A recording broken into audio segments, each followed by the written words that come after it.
Hello students.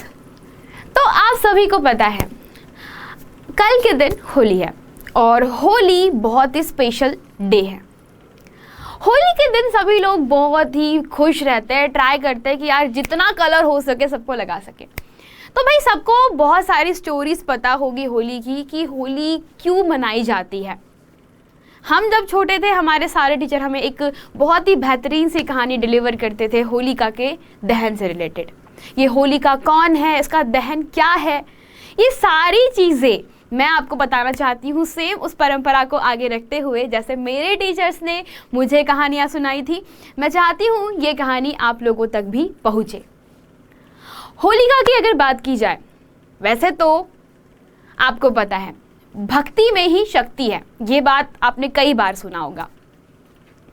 एक हिरण्यकश्यप करके बहुत ही बेहतरीन एक टाइम पे एक राजा हुआ करता था और उस राजा ने बहुत अच्छी तपस्या करी। इतना खतरनाक तपस्या करने के बाद जब प्रसन्न होते हैं शिव जी तो उनसे एक वरदान मांगा है ना, और हमारे शिव जी तो भोले भाले हमेशा की तरह इस बार फिर से गलती से वरदान दे देते हैं। और वरदान कुछ ऐसा था हिरण्यकश्यप का कि वो हमेशा अमर रहना चाहता है। उसकी ना ही आकाश में मृत्यु हो, ना ही पाताल में, ना ही धरती लोक पर, और ना ही किसी भी जगह पर हवा में। तो फिर अगर मौत हो तो कहाँ हो, है ना। उसकी मौत तो बिल्कुल भी हो ही नहीं सकती थी। इस कायदे से वो अपने आप को अमर मानने लगा। और जब वो अपने आप को अमर मानने लगा तो उससे एक घमंड की प्रवृत्ति उत्पन्न हो गई। आपको सबको पता है घमंड अच्छी बला नहीं होती, अहंकार हमेशा आपको डूब लेगा। तो ऐसे तो हिरण्यकश्यप अपने आप को अमर मानने लगा, वो अपने आप को भगवान मानने लगा।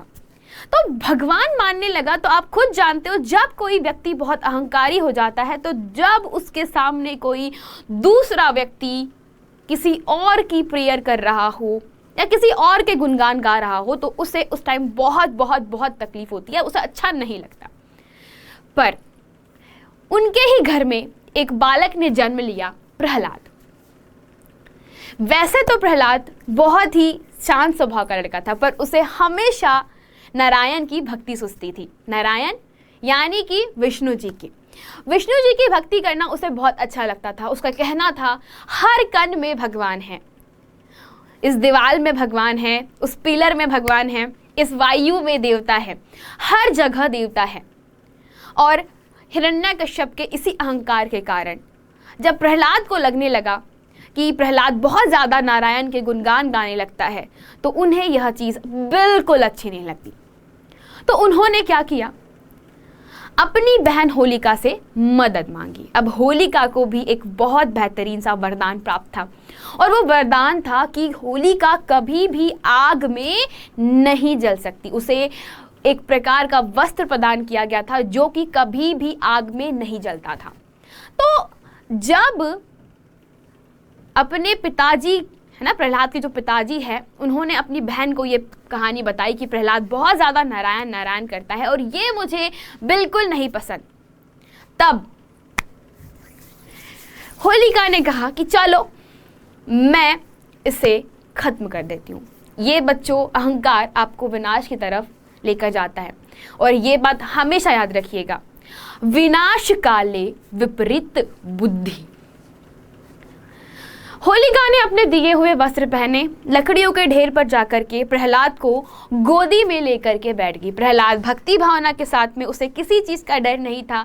वो मन से शांति से अपनी श्रद्धा से पूजा कर रहा था। वो चाहता था कि मुझे कोई फर्क नहीं पड़ता, बस मेरे नारायण मेरे साथ में है। वो पूजा करते रहा, वो आराधना करता रहा, वो हर बार अपने भगवान को याद करते रहा। जानना चाहोगे क्या हुआ? होलिका जिसे वरदान प्राप्त था उसने अपने वरदान के कथन का उल्लंघन किया था। इसका दुरुपयोग नहीं किया जा सकता, और होलिका एक भक्त की मौत की सैया बिछाई थी। तो चूंकि प्रहलाद बहुत बड़ा भक्त था नारायण का, और होलिका ने नारायण के भक्त को ऑब्वियस सी बात है कहीं न कहीं उनको मौत दिलाने की कोशिश की, तो होलिका तो खुद उन्हीं कपड़ों में लिपट करके जल गई, लेकिन प्रहलाद बच गया। इसी प्रकार से कहा जाता है कि बुराई पर अच्छाई की विजय के कारण ही होलिका का दहन हुआ। और होलिका दहन हम सभी के देश में, मतलब हम सभी के घरों में बहुत धूमधाम से मनाया जाता है। यह सिर्फ रंगों का पर्व नहीं है, यह हमेशा आपको अच्छाई पर विजय प्राप्ति का संकेत देता है।